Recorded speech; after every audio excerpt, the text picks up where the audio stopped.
Hey Leo, how are you? Welcome. This is Christy with Zen Life Tarot. Thanks for coming to my channel. This is a brand new channel launch for me this month. I just want you to know I've been reading cards for 20 years. I'm also a licensed massage therapist and I've been studying meditation for well over 20 years. So this is not new knowledge for me. This is just a new channel and a new way for me to reach out and connect with like-minded individuals. So love that you're here. Thanks for showing up, and let's see what is going on for you in October. So this is just a general reading. Take what applies to you, disregard the rest. I will be doing readings that are more specific if we have an eclipse. I love new moon times. I think they're really, really powerful. Also, I'm just giving a shout out about Venus retrograde for anyone that likes a little tidbit of astrological information. I'm not an astrologer, but I'm definitely a hobbyist of it. I've studied it most of my life. I got into it really just because I loved understanding my friends, family, and lovers better. You know, how do they love? How do they communicate? Why do they communicate the way that they do? I think all that stuff's really important, and I want to be as effective of a friend as I can to the people that I love and care about. So if I can understand their quirks just like a little bit more, well then, I'm going to be more effective. So that's just a little bit about me and how and why I got into this and why I'm doing this, and it's just a little introduction into who I am. So with that said, let's see what's going on. And of course, if you want to reach me for a personal reading, my website is zenlifetarot.com, zenlifetarot@gmail.com, and also I'm on Instagram, zenlifetarot. So check me out, and I'd love to see you there. Okay, so I've already done some shuffling of the cards. I do a 5 card spread. I don't read reversals. I will clarify those cards, and then I've got 4 other decks that I'll do advising cards on at the very, very end, which just kind of help to accentuate a little bit of a different perspective based on what we see in this original spread. Yeah, Venus retrograde. If you don't know much about it, it's a time when sometimes you'll connect with old loves. People from the past will resurface. It's when Venus is appearing like it's going backwards in the sky. It's also a time when if you start a new love affair with someone you don't know, it typically won't last. But hey, enjoy it while you can, right? It doesn't mean that it won't necessarily evolve into something, because this is also a time period through mid-November where things sometimes are fated. At any rate, don't hang on or hold or grip too tightly during a Venus retrograde period, unless you've known that person for a really long time. Sometimes they're just returning for a healing or a great conversation, or to celebrate the bond that, is still there. So again, just love people where they're at, and when they show up, just celebrate it. If you need to have some kind of healing conversation, well then, pull up your granny panties and have it, right? I say, life's about healing and growth, and it takes a person showing up to do that. I feel like when someone shows up in my reality and my radar in front of me, they are supposed to be there, even if it's uncomfortable. So, I want to take that opportunity to take that, amazing masterclass with that person and see what can happen, whether it's just to deepen the friendship or whether it involves other layers of other things. That's always to be determined. At any rate, what is going on with you guys? Okay, let's take a look. So 2 of Rods, Page of Cups, 10 of Swords, the Devil, and 7 of Coins or Pentacles. Interesting. So we'll do a little clarifying. So here you are taking a look at your life. There's a message or an offering of love or emotional fulfillment that's coming to you. However, in the middle of this spread, we've got 10 of Swords, which is just always a really almost cringing, painful kind of card to get, especially if it's next to the good old Devil here, our mischievous self that's prone to addiction. I don't know if someone betrayed you due to addiction. The Devil doesn't always mean addiction, okay? It can mean sexuality. It can mean mischievous ways. Oftentimes, it is about our unconscious being drawn to the dark side. So that will often show up as a betrayal behavior, or sometimes as addiction. So we'll do some clarifying on whether that's you or whether that's someone around you, someone you love, someone that's near you. It's next to Seven of Pentacles. So, maybe you're taking a hard look at your money, your job, how you make income. Are you making enough? So let's do a little clarifying to get more information on what these cards mean. I love that you're taking a look at your life. There's always a gift and a positive spin to everything that's happening. And that's what's awesome, even with cards that, we might cringe at. Even the tarot, the tower that's come up. And we'll talk about that in a minute. There's always a gift. Sometimes when people see the tower, I don't want to say tarot, the tower card, they think, there's going to be some crazy intense thing that's happening. Because the tower, as you see, it's people coming out of the burning tower. Basically just means what no longer serves you is falling away. And it might look from the outer perspective or even to your ego mind as scary, chaotic, uncomfortable.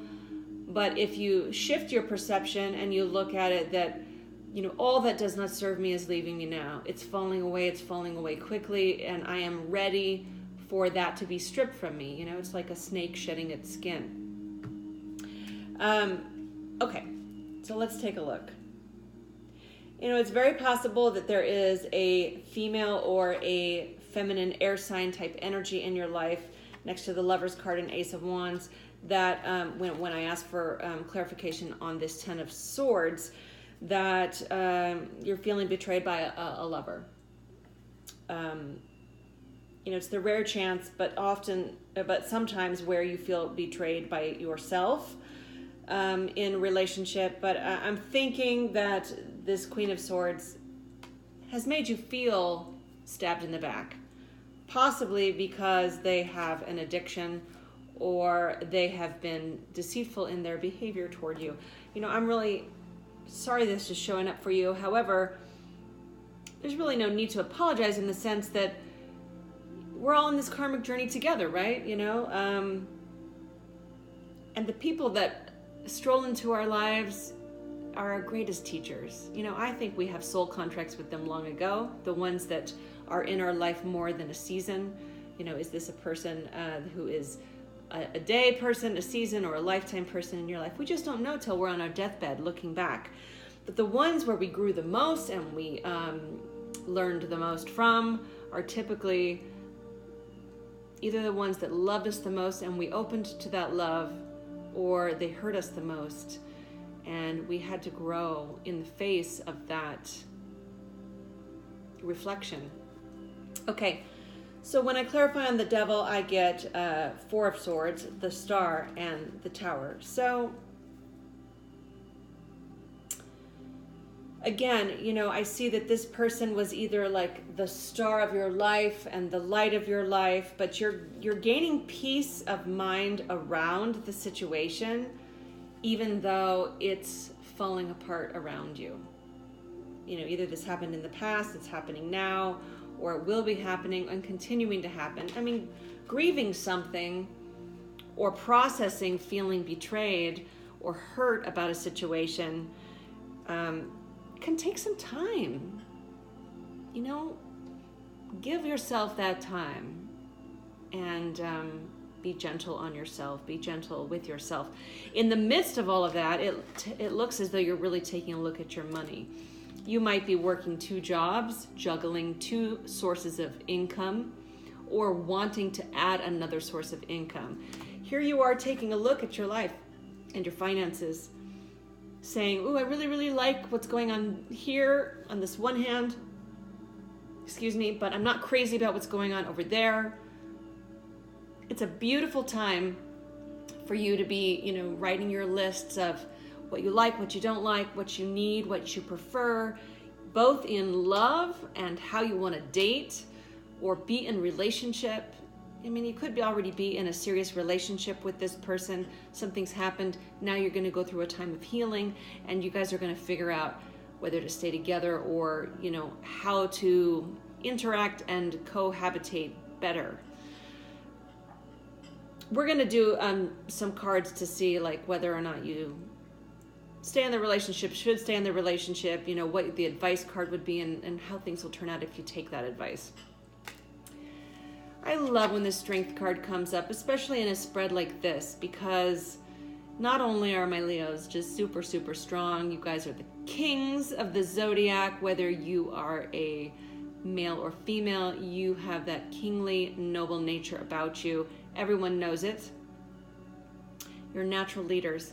And there's a dark side to that. If you lead from your heart, obviously, then you know you're going to be a benevolent king. But if you don't, you'll be a tyrant. So I always like to ask my Leo friends, what kind of king are you this month, this year? Are you showing up as a tyrant in your life, or are you showing up as the benevolent leader that everyone wants to serve, compliment, take care of?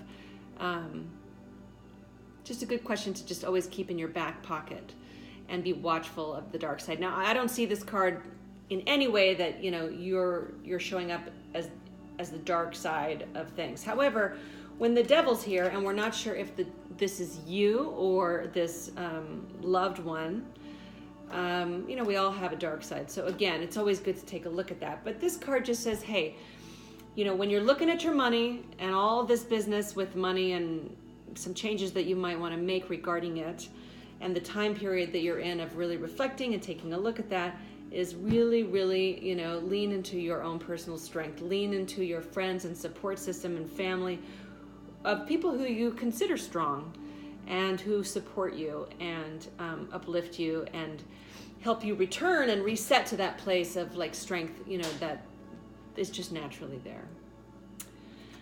So big changes for you, Leo, during this time period, and exciting changes. It sounds like you're letting go of some things, or some things are leaving you that really are not in your highest good. So bless them, give thanks for that. Trust and know that anything that belongs to you will return to you if it does leave. And if it doesn't, then something higher, a higher upgrade version of what's next most perfect and accurate for you will of course show up. So some advice for you. Interesting. 5 of Cups, Wheel of Fortune, and 7 of Rods. So this is a time of grieving for you. Just give yourself space. Everyone grieves differently. You know what that is for you. Time alone, going out with friends, go get a massage, take a vacation. But right next to Wheel of Fortune, so you got some good, like, you know, you're letting things go so that the good can come in. So just hold your vision for how you want your life to be. I'm definitely a law of attraction person, and I think on a quantum level, and I try to practice that, and there's evidence of that in my life. So, you know, I'm not trying to teach anyone how to go for their dreams, but, you know, your future has a lot of wealth and abundance in it. So just imagine yourself already there, and that will help you to get through this time period, you know, with respect for the grieving process, of course. So here you are, just, you know, keeping the balance through it all. So do that. Just really take good care of yourself this month. It's a very deep, reflective time for you. You know, you're typically like out, action, making things happen, generous in so many different ways. Now's the time to be generous to you. So find your comfort spots and lean into them. Find those people that help you regain your strength so that you can rebuild it, and lean into that, whatever that is. I want to give you a hug right now. I'm a Cancer, so, you know, I love my Leos, and definitely just have a lot of affection for you guys, and you guys typically love to receive it. So never have enough compliments and affection for you guys, all right? So here are our advising cards. Athena from the Goddess deck, Inner Wisdom. You know what to do. Trust your inner wisdom and take appropriate action without delay. Pretty straightforward. If you slow down just a little bit and you go within, of course, you'll know exactly what to do regarding your sources of income, regarding your relationships, and every department of your life. Love heals fear. I love this card. The power of your love can help bullies and angry people to be less afraid. You guys are the leaders in this, you know. My dad's a Leo. You know, he's the type of guy who is just definitely, like, the very few times that he ever got mad, it's like he's almost apologizing like a second or two later. He didn't really enjoy, you know, that burst of fire and energy that would happen within him, and then he just was so loving that he just, I don't think he was quite proud of himself when he would get that angry, but of course he's human, he would get angry. So, you know, you guys, like I said, teachers and leaders in love, generosity, kindness. You know, you have big egos and all that good stuff too, but the world needs good leaders for love, especially at this time. So everybody's walking around scared. You know, we all are, even you guys are too, but you have more courage than the rest of us. So please don't stop being an amazing example, because we need you, right? Try something new. You will only know that you can do something if you try. So if you're going to take some risks and try some new things with ways to get money or have conversations with people, please, please, please do it. It says try it. And make music. I don't know if you're a musician, you love music. Whenever I draw this card, it just typically is just saying, you know, music will be very healing for you right now. So get around it. Get around it, play it, listen to it, sing it. Let it heal you. You know, the muse of music and the spirit of music is, whoo, like life is all about sound and light, if you really break it down, right? So sound will heal you. You know how to make that happen for you. And peace. Embrace your confusion. Let there be peace in not knowing all the answers right now, okay? Peace is there for you. And we all need that, especially if we're grieving. So love you guys. Speaking of that, my son and I wrote this book, You Are So Loved. Check it out on my website if you're interested. The demographics age 2 to 9, okay? All about the message of how deeply loved you are. And so I'll be back with you guys in a couple of weeks at the end of October, or nearish there, and then of course every month for your general reading. And I might start doing some love and soulmate type readings too. I'm just kind of getting my momentum here and figuring it out as I go. All right, have a blessed October. Okay, bye-bye.